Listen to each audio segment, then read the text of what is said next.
You've ever asked yourself, is this my intuition or is this my anxiety?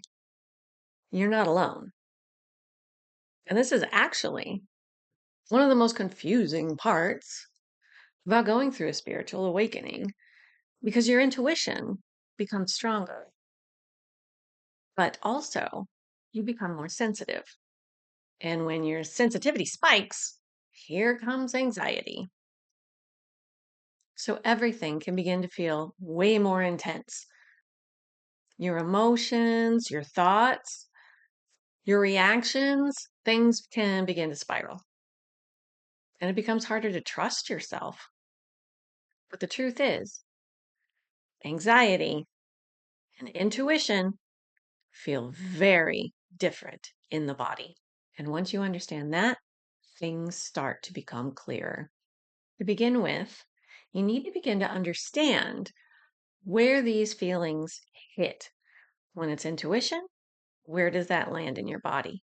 When it's anxiety, where does that sit? Generally, intuition is not what wakes you up in the middle of the night at 3 a.m., spiraling out of control. Anxiety is based in fear. Anxiety shows up in the what have I done? What am I going to do? What's going to happen? What if everything goes wrong? What if the world ends? Intuition shows up as a calm voice, a calm feeling, a feeling of yes, a feeling of this feels pretty good. I want you to think back to a time where you heard that still small voice, or you felt a rise in your body because a decision that you were making felt really good and it felt really right. If you can put yourself back into that time and remember that feeling, where did it land for you? Did it land in your heart? Is it something that expanded your heart space and made you truly happy? Is it something that felt so right. You had such a yes in your stomach. Yeah, absolutely. Is this something that maybe you felt really warm in your throat? You were about to speak your truth. You were about to speak about more about who you were, and it landed so right. Did you maybe hear something that popped into your head?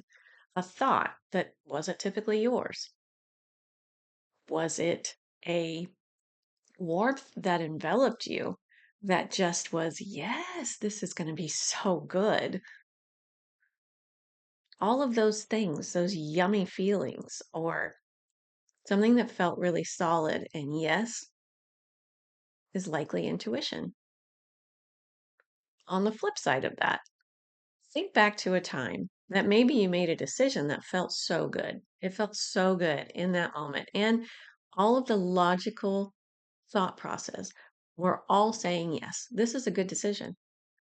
For instance, you've just found your perfect home. You didn't even know you were searching for this, and it landed in your lap. And all of the signs were green. Go, go. This is fantastic. This is going to be amazing. I can picture myself here already. I didn't even know this was on the horizon at this particular moment. And you said yes. And you feel all those yummy, giddy feelings. And then maybe you go to bed that night. And then you wake up at 1 or 2 or 3 in the morning, and all of a sudden, you're thinking, "Oh my god, what have I done? What if this happens? What if everybody in the entire family loses their job all at once, and there's no way for us to make a mortgage payment? We're gonna lose a house, we're not gonna be able to feed ourselves, we're gonna lose our car, we're gonna lose everything. We'll have absolutely no family and no friends in order to help us, and everything is gonna be over, and we're just gonna live on the in the gutter, and maybe we can find one of those, you know, Armoire refrigerator boxes. Maybe somebody around us has popped for one of those, and maybe we can use that box to build our new kingdom. All of those what ifs. That's anxiety, especially when there's absolutely no fear. There's no indication that your job or anybody else's is going to vanish, but you have let your head take over. And that anxiety goes and goes and goes and goes. That's the difference.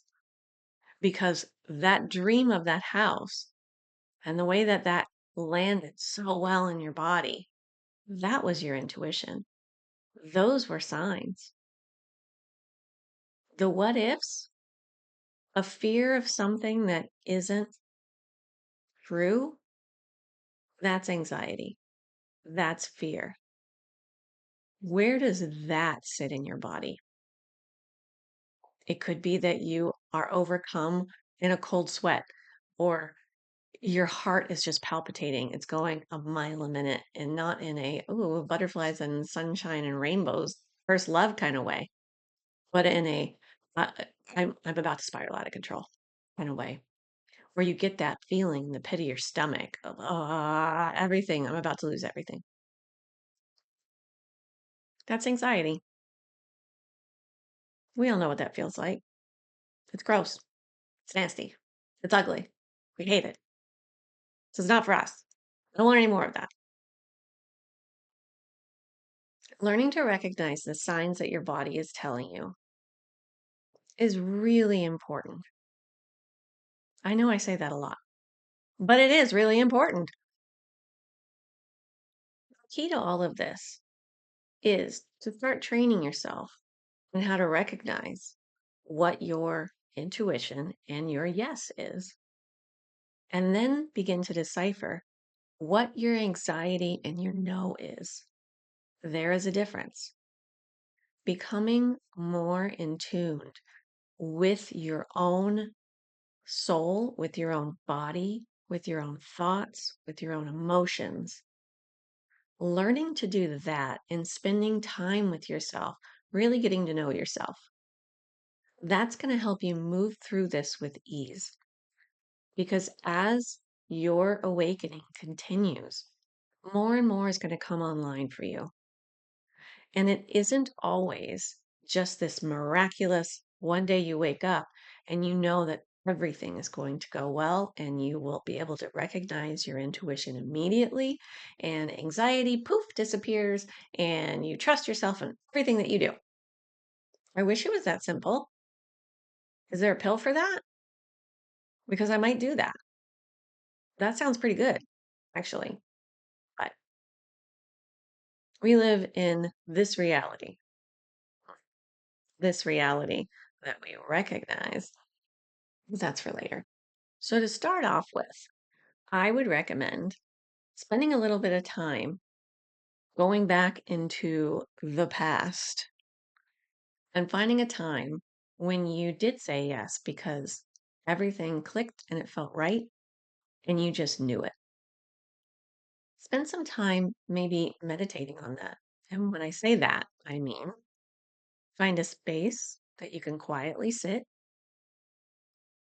breathe in and breathe out, close your eyes, and get quiet. And then bring that experience back into your reality as if it was happening right then, but you were an outsider watching it as if it was on a movie screen. Take a look at everything that was going on, especially within your body. What was triggering that you knew that this was the yes, that this was something that you absolutely knew intuitively was going to be the right thing? Explore that. Attempt to relive it through meditation.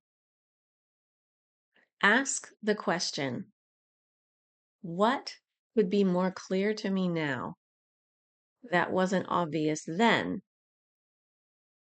where my intuition was speaking through to me? See if you receive messages on that. When you come out of your meditation, journal, write that down. Get more accustomed to knowing what that yes is and how it sits right, how your intuition speaks to you. Next, you could do the exact same process for an anxious moment that you have already passed up. It's done. Don't do anything with what's occurring right now. It might be overwhelming. But look back at a time that you knew, oh, I was really going through it. and there really wasn't a reason why I was experiencing that, but I was going through it. Ask the same question. What was happening in that instance and within your body where the anxiety was showing up, but it was false? Pull that apart. See if you can analyze that. You're watching as a bystander. You do not have a dog in that fight anymore. You're just trying to see what was happening. What messages come through for you now? When you come out of that meditation, write that down. Analyze that. Get to know yourself. Get reacquainted with yourself. But here's something to keep in mind. Intuition is calm, it's clear, it's grounded. It doesn't rush you. It doesn't overwhelm you. It just knows. It often feels like a quiet inner knowing. Even if the message is uncomfortable, it feels steady and it doesn't come from panic. Anxiety feels very different. It's fast, it's loud, and it's repetitive. It often feels urgent, like you need to figure this out right now. It loops and it spirals. And it comes with a physical tension in your body. That's your body saying no. Simply put, intuition, calm with clarity, anxiety, urgent fear. So the next time you're unsure of something, that you don't know if it's intuition trying to get your attention or anxiety trying to take control, I want you to slow down, pause, take a breath into your body and examine what's going on in your body. Bring your attention to where you feel. Ask yourself, does this feel calm and grounded or tight and urgent? Your body will tell you. And of course, we get intuitive hits about something that we need to avoid. But typically, those intuitive hits that are a no still don't come with the cold sweat, heart palpitating, spiraling out of control anxiety. Begin to pay attention to your thoughts. You'll know if something is reasonable or just outrageous. What we don't want to do is live our lives solely focused on fear. And if you're still learning all of this, that's completely okay. This is something you develop over time. It's not about getting it perfect. It's about building trust with yourself. And you already have this ability within you. You've just forgotten how to utilize it. You're not trying to create intuition. You're learning to listen to it again. And I'll be sharing more tools like this to help you build that trust with yourself. And I'm also creating a small space of people who are learning to navigate this in a grounded and supported way. So if that resonates with you, you could stay connected and subscribe. And remember, you don't have to have all the answers right now. You just need to start listening.